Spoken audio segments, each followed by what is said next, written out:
Bonjour, soyez le bienvenu dans cette leçon, la leçon de grammaire, la négation, unité 5, semaine 23-24, thème sécurité routière et code de la route. Les objectifs de cette leçon sont identifier une phrase négative, transformer des phrases affirmatives en phrases négatives. Regardez ces deux images, Jalel et Salim. Jalel marche sur le trottoir. Et Salim, il court sur le passage piéton.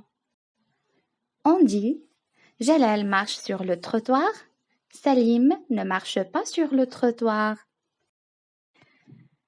Vous voyez avec moi ces deux voitures?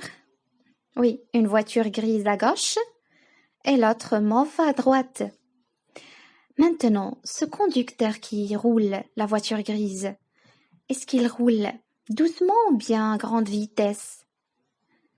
Ah oui, il roule doucement. Et l'autre? Il roule à grande vitesse. Très bien, on dit, un bon conducteur ne roule jamais à grande vitesse. Un bon conducteur ne roule jamais à grande vitesse. Mais un mauvais, regardez mauvais, c'est l'antonyme de bon. On a déjà vu ça, les antonymes dans la lexique. Un mauvais conducteur, qu'est-ce qu'il fait? Il roule toujours à grande vitesse. Regardez ces deux images. Deux filles qui prennent une bicyclette. Alors, qui a une bicyclette qui brûle les feux rouges? Oui, c'est la deuxième image à droite. Alors, la première image, c'est Salima. La deuxième image, c'est Sana. On dit, Salima ne brûle plus les feux rouges. Salima ne brûle plus les feux rouges. Sana brûle encore les feux rouges. Sana brûle encore les feux rouges. Alors regardez maintenant, Jalel marche sur le trottoir. Oui. Salim ne marche pas sur le trottoir. Un bon conducteur ne roule jamais à grande vitesse.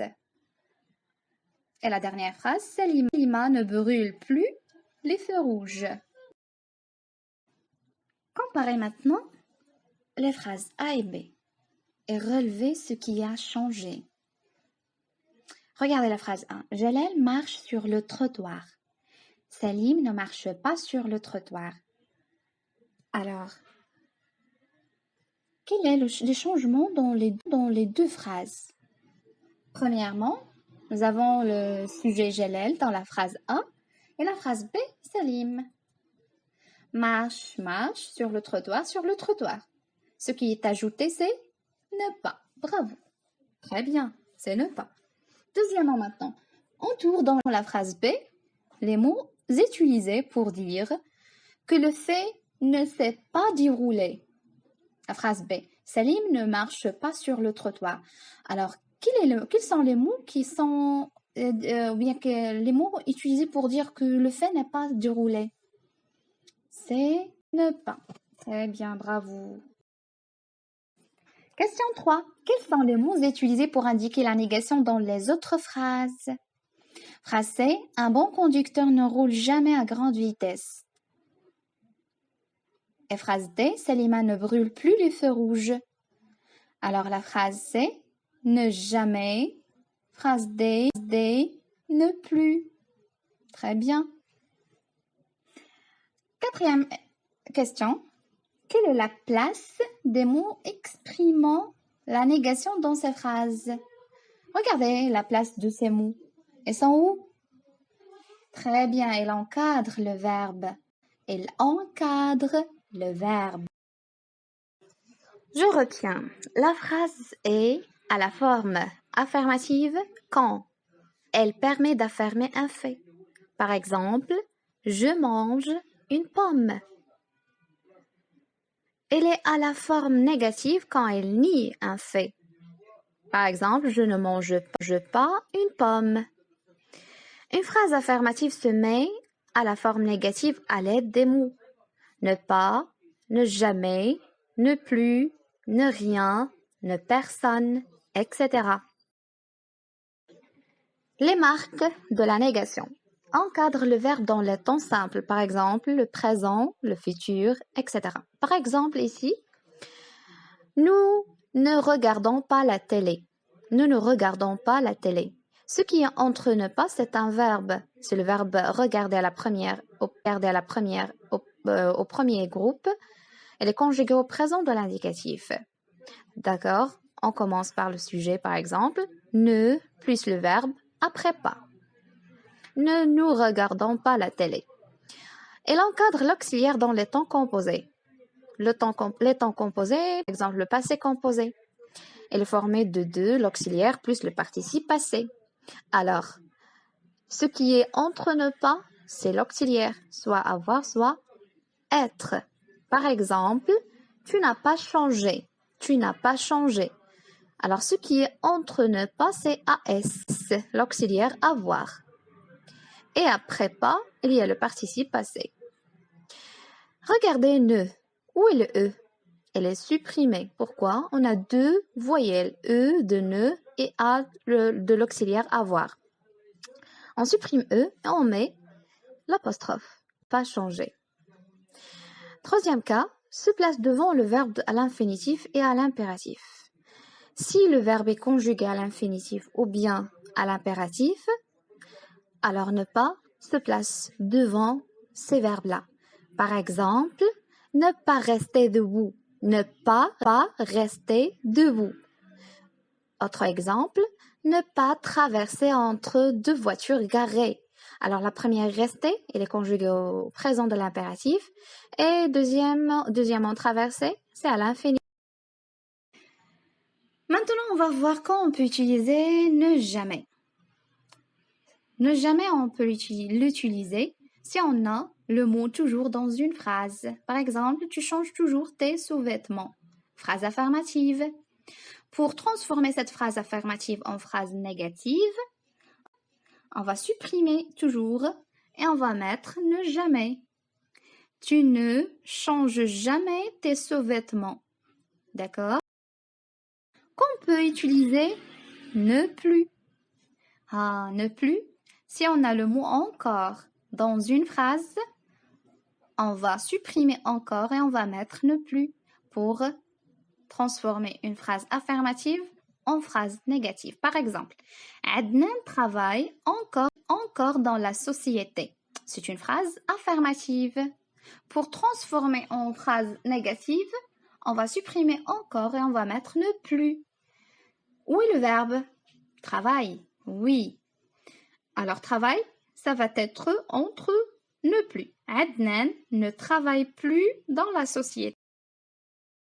Qu'on peut utiliser ne rien. Ne rien. Si on a le mot quelque chose dans une phrase, par exemple, tu veux quelque chose? C'est une phrase affirmative. Pour transformer cette phrase affirmative en phrase négative, on va supprimer quelque chose et on va mettre ne rien. Où est le verbe? C'est veut, le verbe vouloir, au présent de l'indicatif. Donc, veut, ça va être entre ne rien. Tu ne veux rien. Tu ne veux rien.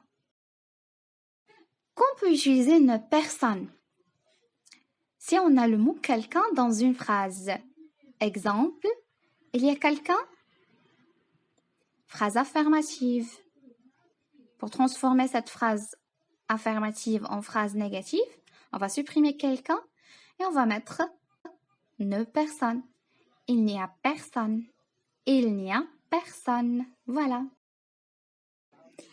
Prenez avec moi cet exercice.